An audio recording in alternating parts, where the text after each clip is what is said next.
The sky above Kethra had turned orange. Not the soft orange of sunset, but the angry glow of a world on fire. Smoke rose from 100 cities, ships fell from orbit like dying stars, and in the great chamber beneath the capital, Ambassador Kelveth watched his world die on a dozen flickering screens. He was old, even by Valorian standards. His luminescent skin had faded to a pale blue over the centuries. His tall, thin frame bent slightly now, weighed down by years and by grief. Around him, the remaining members of the High Council sat in silence. There was nothing left to say. They had tried diplomacy. They had tried surrender. The Scar Dominion wanted neither. The insects wanted only conquest. For 3 solar cycles, the Scar had torn through Valorian space. Their ships numbered in the hundreds. Their soldiers numbered in the tens of thousands. They moved like a swarm, consuming everything in their path. The Valorians had no army. They had no weapons. For 10,000 years, they had believed that violence was a sickness, that war was the failure of reason. They had built a civilization on peace and understanding. Now that civilization burned. Kelveth touched the communication console with trembling fingers. One option remained. One impossible, shameful option that made his stomach turn. He would have to call for help from the species his people had voted against. The species they had called dangerous, unstable, too violent for the Galactic Accord. He would have to call the humans. The Terran Confederation had joined the galactic community only 7 years ago. Most species saw them as a curiosity. They came from a harsh world of extreme temperatures, violent weather, and countless predators. They lived short lives, barely a century each. They fought constantly among themselves. And yet somehow, against all logic, they had reached the stars. The Valorians had argued loudly against their admission. Kelveth himself had given a speech warning the Accord about human aggression. He had called them a threat to galactic peace. He had said their violent nature would bring only suffering. Now, with his cities in flames and his people dying by the thousands, he prepared to beg those same humans for help.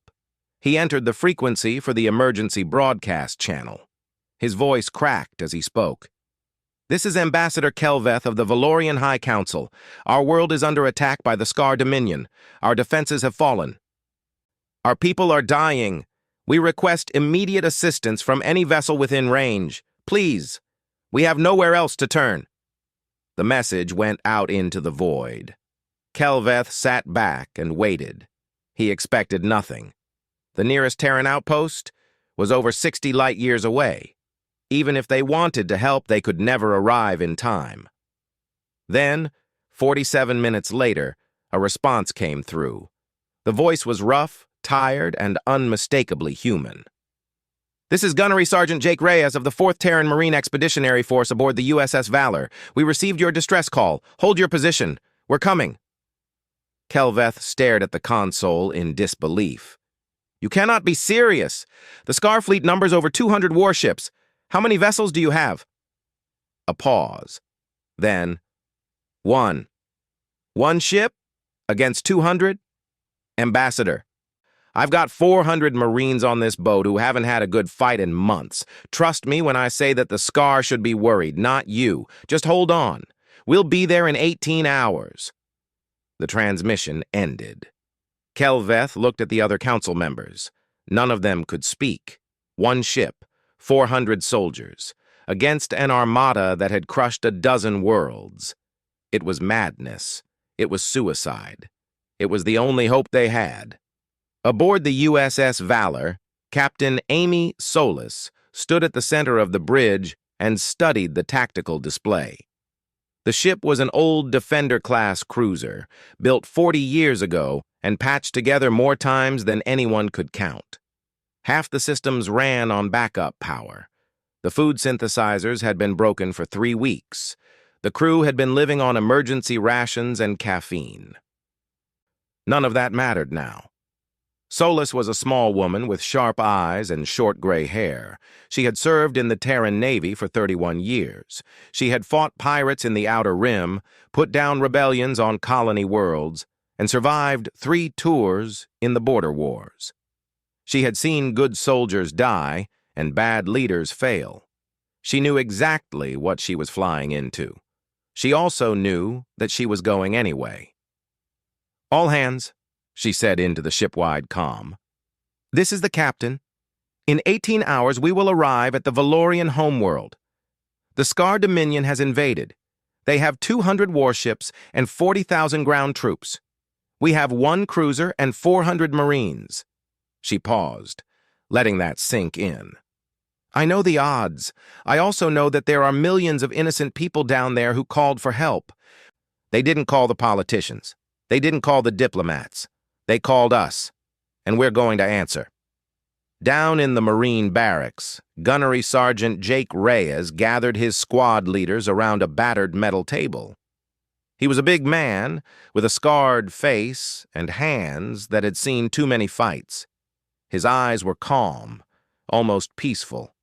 Men like Reyes had long ago made their peace with death. "You heard the captain," he said. "This is a bad situation. We're outgunned, outnumbered, and 63 light-years from reinforcements. Anyone who wants to back out, I won't hold it against you." He looked at each face in turn. Corporal Danny Vance, young and eager, with a sniper's patience.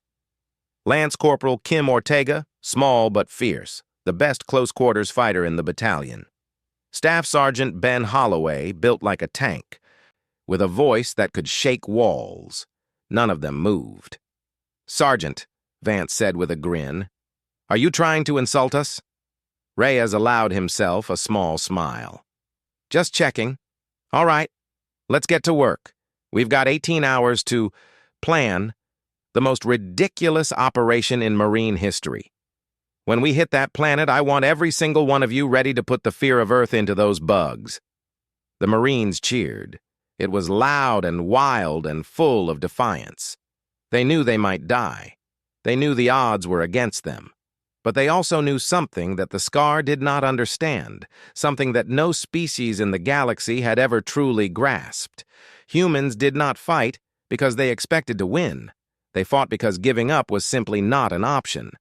The USS Valor jumped to faster-than-light speed, carrying 400 souls toward an impossible battle.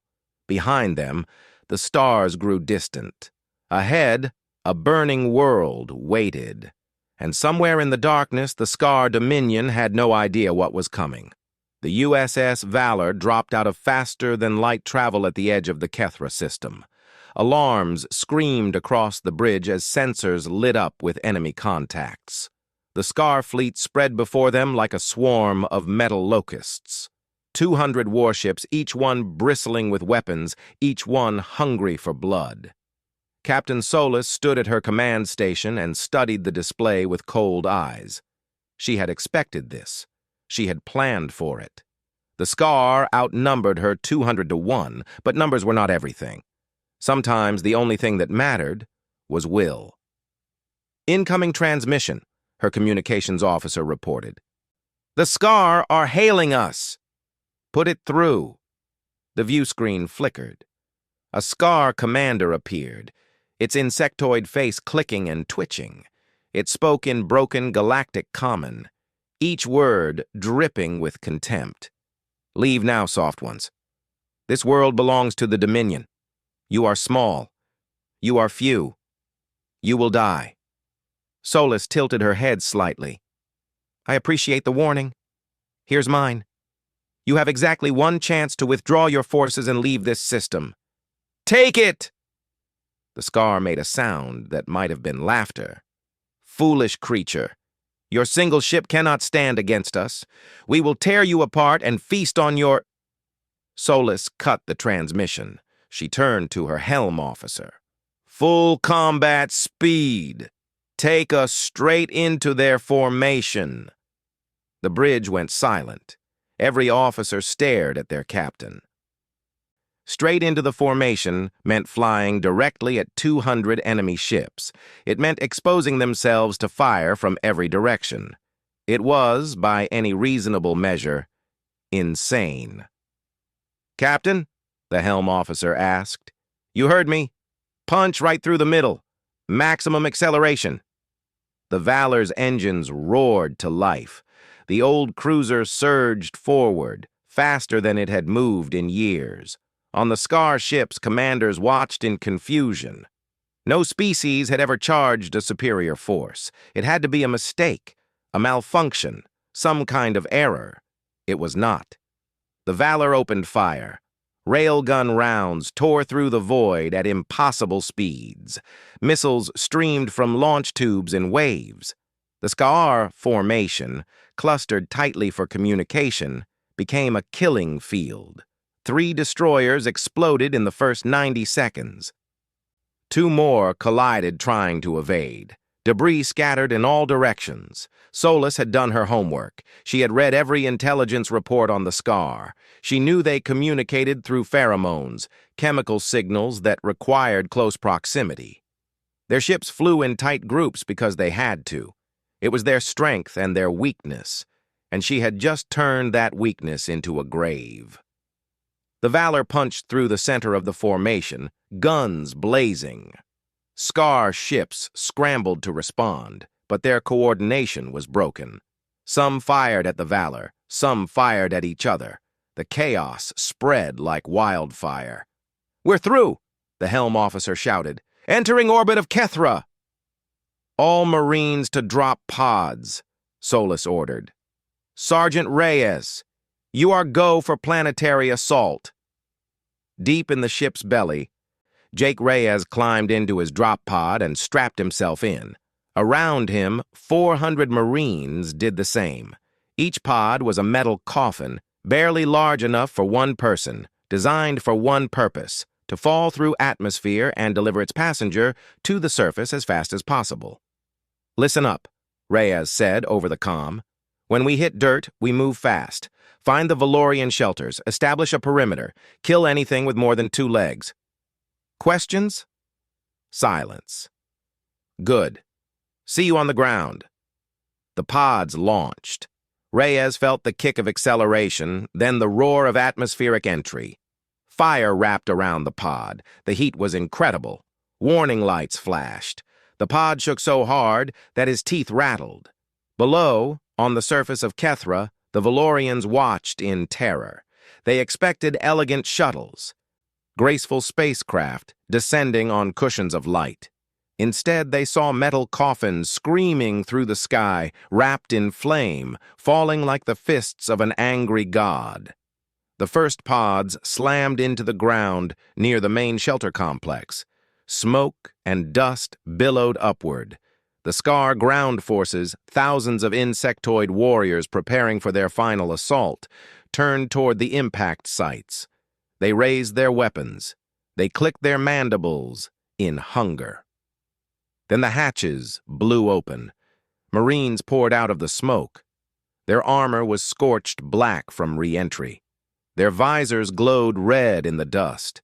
They moved with terrifying speed and precision, each soldier covering the other, each weapon finding its target. Corporal Danny Vance was the first to make contact. A Scar warrior charged him, 7 feet of chitin and fury.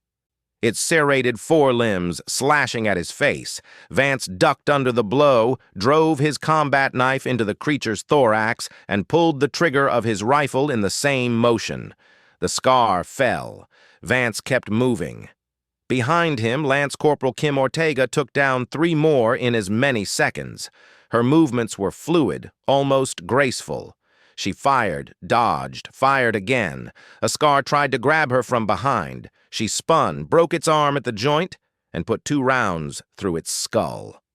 Staff Sergeant Ben Holloway waded into the thickest fighting like a man possessed. His powered armor amplified his strength tenfold. He grabbed a Scar by the head and threw it into 2 others. His rifle roared without pause. When a warrior got too close, he simply punched through its chest with his armored fist. The Valorians watched from the shelter entrance, frozen in shock. They had never seen anything like this. These humans did not hesitate. They did not show fear. They did not negotiate or plead or try to reason with the enemy. They simply destroyed.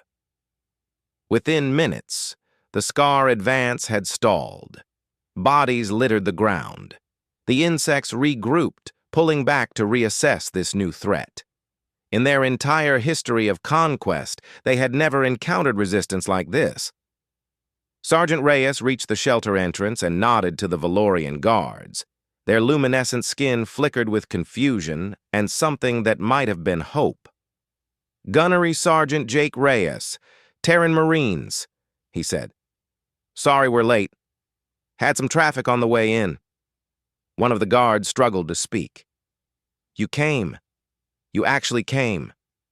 Said we would. Didn't we?" Reyes checked his rifle and looked out at the burning horizon. The Scar were regrouping. More were coming. The real fight had not even begun. "Now, I need you to get your people inside and seal the doors.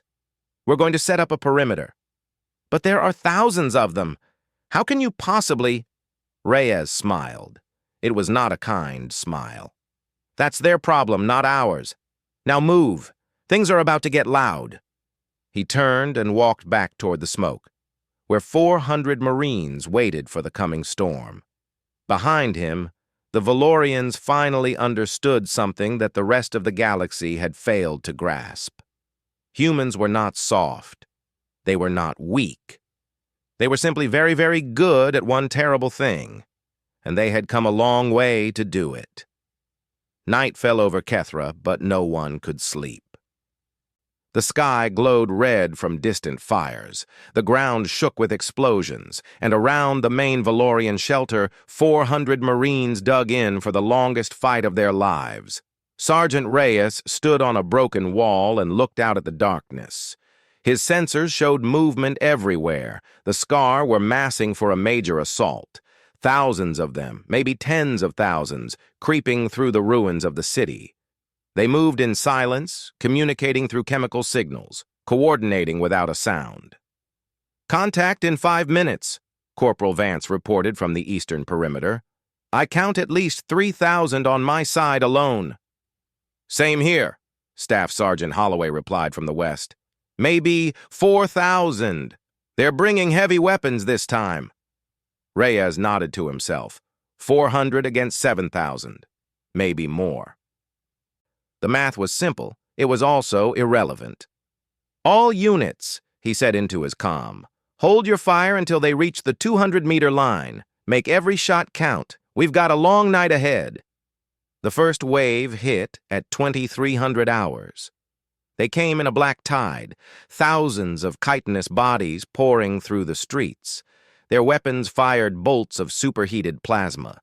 Their warriors shrieked in a frequency that hurt human ears. They expected to overwhelm the defenders through sheer numbers. They were wrong. The Marines opened fire in perfect coordination. Rifles cracked, grenades detonated. Heavy weapons cut swaths through the advancing horde. The Scar fell by the hundreds, but more kept coming. Always more. On the eastern flank, Holloway and his 12 Marines held a narrow street between two collapsed buildings. It was a choke point. The only way to the shelter entrance from that direction. The Scar knew it. They threw everything they had at it. Holloway's rifle ran dry. He grabbed another from a fallen Marine and kept firing. A plasma bolt caught him in the shoulder, melting through his armor. He ignored the pain and switched to his sidearm. When that ran dry, he fixed his bayonet. "Come on!" he roared into the night. "Is that all you've got?" A Scar breach team crashed through a wall to his left. 3 warriors, each one bigger than a man, armed with blades that could cut through steel. Holloway charged them. He was tired. He was wounded. He was outnumbered. He did not care. His powered gauntlet crushed the first warrior's skull. He threw the body into the second, knocking it off balance, then drove his bayonet through its throat. The third slashed him across the ribs, a deep wound that sprayed blood across the rubble. Holloway grabbed its arm, twisted, and snapped the joint. Then he beat it to death with his bare hands. A medic rushed over. "Sergeant, you need to fall back. That wound is—" "I'll sleep when they're dead," Holloway said. He picked up another rifle from the ground and returned to the line. Inside the shelter, Ambassador Kelveth watched the battle through a cracked window. The sounds of combat never stopped. The screams of the dying mixed with the roar of weapons, and through it all, the humans kept fighting. Lance Corporal Kim Ortega had been assigned to civilian protection. She stood near the shelter's main door, rifle ready, watching the Valorian refugees huddled in the darkness. Children cried. Adults held each other in silence. They had lost everything. Their homes, their cities, their entire way of life. Kelveth approached her. He was old, tired, and deeply confused. For the first time in centuries, he did not understand what he was seeing. "Why did you come?" he asked. "Your people owe us nothing. We voted against you. We called you dangerous. We said you did not belong among civilized species." Ortega checked her rifle without looking up. "I know. Then why? Why risk your lives for us?" She was quiet for a moment. Outside, an explosion shook the building. Dust fell from the ceiling. Children screamed. "Where I come from," Ortega said finally, "we've got a saying. No one fights alone. Doesn't matter if we like each other. Doesn't matter if we agree. You needed us. We came. That's it." Kelveth shook his head slowly. "I do not understand. Violence is a sickness. War is the failure of reason. For 10,000 years we believed this. We built our entire civilization on this truth." "Maybe you were right," Ortega said. "Maybe violence is a sickness, but sometimes, Ambassador, the only cure for violence is more violence. Sometimes, the only way to protect the innocent is to become the monster that monsters fear." She looked at him then, her eyes hard and tired. "You think we enjoy this? You think we want to be here, killing and dying in the dark? We don't. But we do it anyway. Because if we don't, who will? If we stand back and let evil win, what kind of people are we?" Kelveth had no answer. At 0347 hours, Private Tony Reese died. He was 22 years old. He had joined the Marines 3 years ago because he wanted to see the stars. He had never expected to see anything like this. The scar had breached the northern wall. Warriors poured through, heading straight for a group of Valorian children being evacuated to a deeper section of the shelter. Reese saw them. He was alone. His squad was 40 meters away, pinned down by heavy fire. He did not hesitate. He charged the breach alone, rifle blazing. He took down 4 warriors before they even knew he was there. A 5th hit him with a plasma burst to the chest. His armor melted. His skin burned. He kept fighting. "Get the kids out!" he screamed. "Move! Move!" He killed 2 more before they brought him down. The Valorian evacuation team grabbed the children and ran. Sergeant Reyes arrived moments later, his squad cutting through the remaining scar. He found Reese lying in a pool of blood. Surrounded by 8 dead warriors, Reese was still breathing. Barely. "Sergeant," he whispered, blood bubbling on his lips. "Did they get out? The kids?" Reyes knelt beside him. "They got out, Tony. You saved them." Reese smiled. It was a strange smile, peaceful and far away. "Good. That's good. Worth it then." He died with that smile on his face. Reyes closed the young man's eyes. Then he picked up Reese's rifle, handed it to another Marine, and returned to the line. There was no time to mourn, no time to stop. The night was not over yet. By dawn, the perimeter still held. 260 Marines remained standing. The ground was covered with scar bodies, thousands upon thousands. The insects had never lost so many in a single night, but they were not finished. Not yet. And somewhere in the ruins, More were coming. In orbit above Kethra, the USS Valor was dying. Captain Amy Solis stood on a bridge filled with smoke and sparks. Half her crew was dead. 3 decks had been sealed off to contain fires. The weapons systems ran on backup power. The engines groaned with every maneuver. And the Scar fleet had regrouped. 200 warships spread across the void like a net of steel and hate. They had learned from the first engagement. Now they kept their distance, staying spread apart, firing from range where the Valor could not strike back effectively. Slowly, methodically, they were tearing the old cruiser apart. "Captain," the weapons officer reported, "we're down to 20% ammunition. Railguns are overheating. Missile tubes 4 through 12 are offline. Shield status? We lost forward shields an hour ago.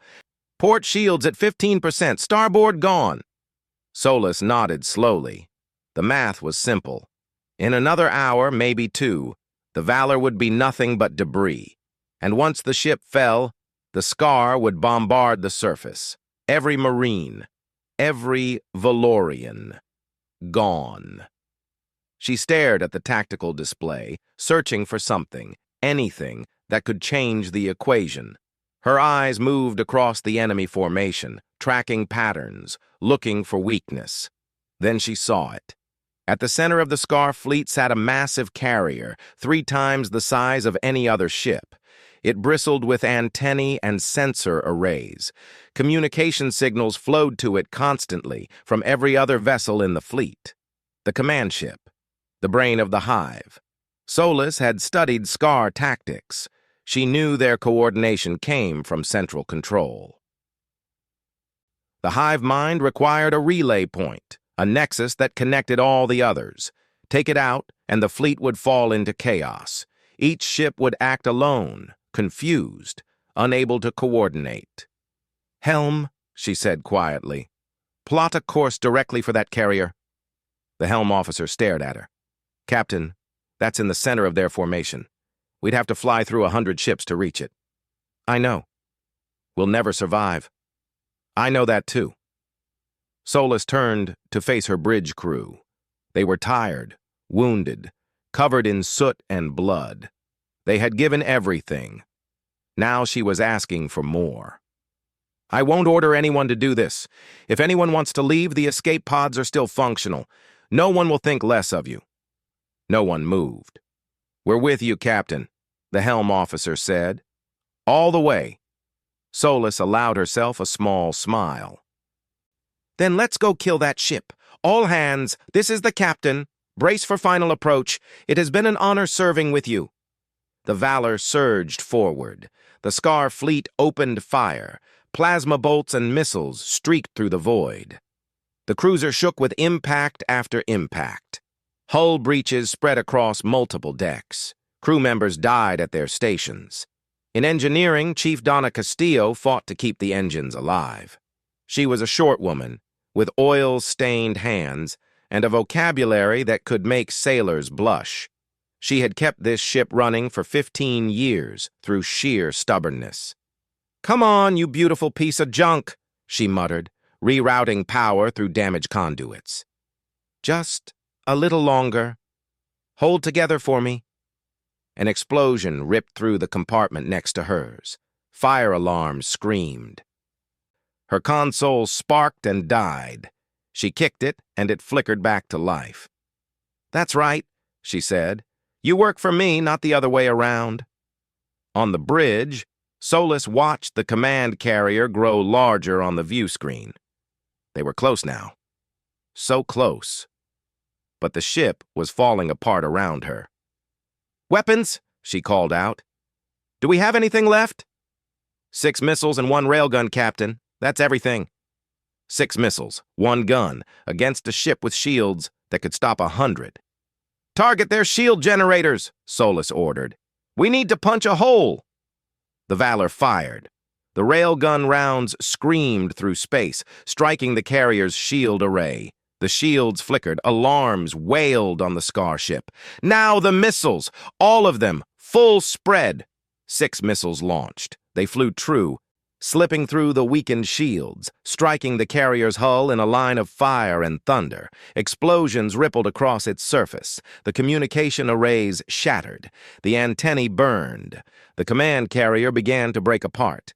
And across the entire Scar fleet, chaos erupted.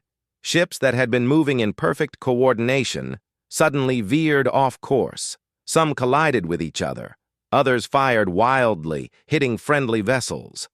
The hive mind was broken, and without it, the Dominion was nothing but a collection of confused, frightened insects. Solus watched the carrier explode, a massive ball of fire that lit up the void. She leaned back in her chair, blood dripping from a wound on her forehead, her arm hanging useless at her side. "Helm," she said, "get us out of here. Find a stable orbit." "Yes, Captain." The Valor limped away from the burning remains of the Scar command ship. Behind them, the enemy fleet scattered. On the surface, Sergeant Reyes saw the explosions in the sky. For a moment, he watched in silence as fire bloomed among the stars. Then he understood what Captain Solus had done. "All units," he said into his comm. "The captain just broke their fleet. The Scar are losing coordination. This is our chance. Push forward. Drive them back to their landing zones." The Marines surged out of their defensive positions. They were exhausted. Many were wounded. Some could barely walk, but they moved anyway, because stopping was not an option. The Scar ground forces, cut off from their command structure, fell into disarray. Some fought to the death. Others fled toward their transports. The hive mind had told them what to do for their entire lives. Without it, they were lost. Corporal Vance led a team through the ruined streets, picking off fleeing Scar with precise shots. Lance Corporal Ortega cleared building after building, her knife as deadly as her rifle. Staff Sergeant Holloway, held together by bandages and willpower, smashed through enemy lines like a battering ram. And something strange happened. The Valorians came out of their shelters. They were not warriors. They did not carry weapons. But they came anyway, helping the wounded Marines, guiding them through the city, pointing out enemy positions. For the first time in 10,000 years, the Valorians joined a fight.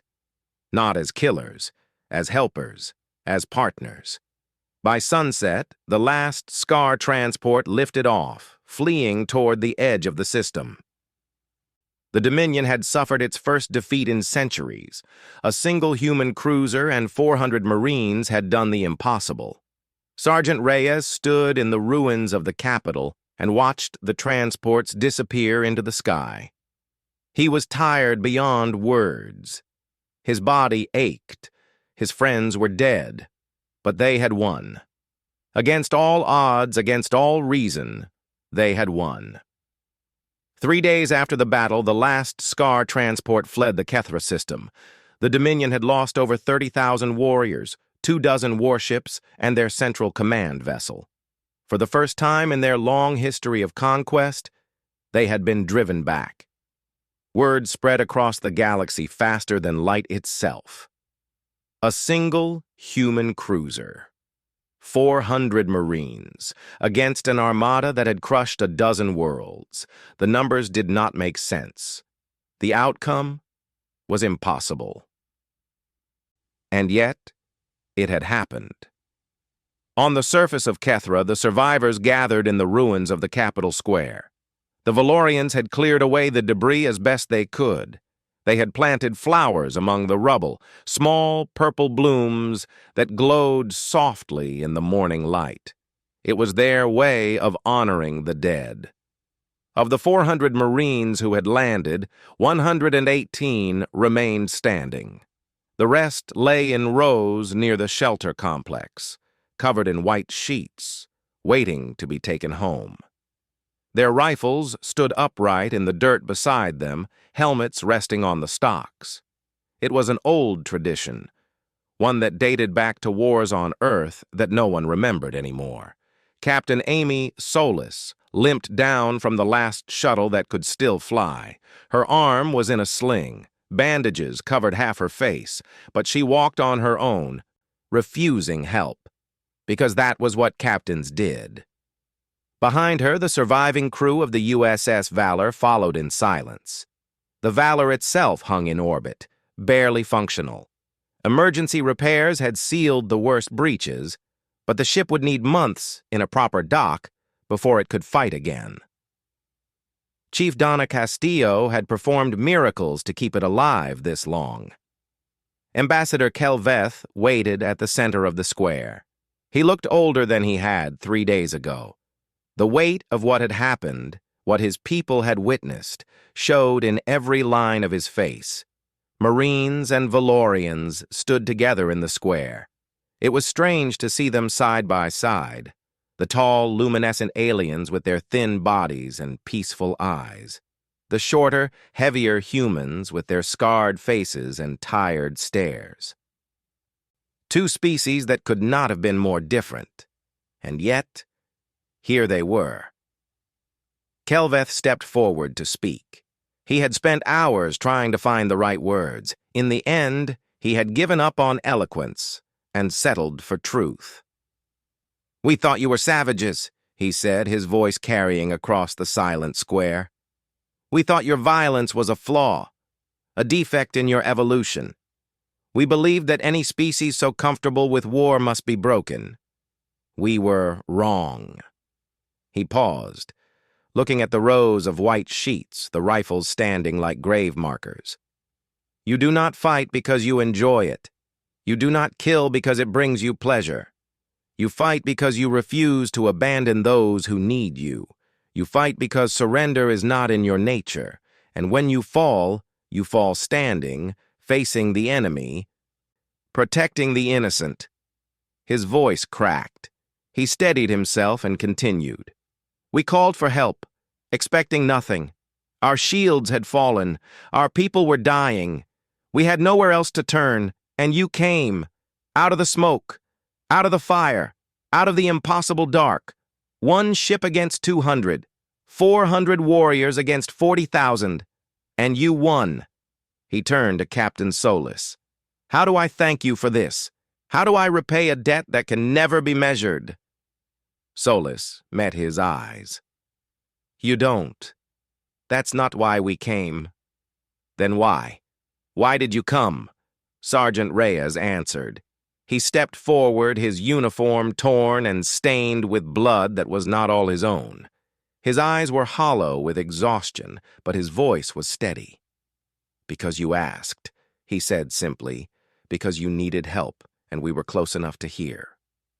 That's all the reason we ever need." Kelveth shook his head slowly. "I do not understand your people. I am not sure I ever will." "That's okay," Reyes said. "We don't always understand ourselves, but we know what matters. We know what's right. And when the choice comes down to standing by or stepping up, we step up. Every time. No matter the cost." The ceremony continued. Names were read. Stories were told.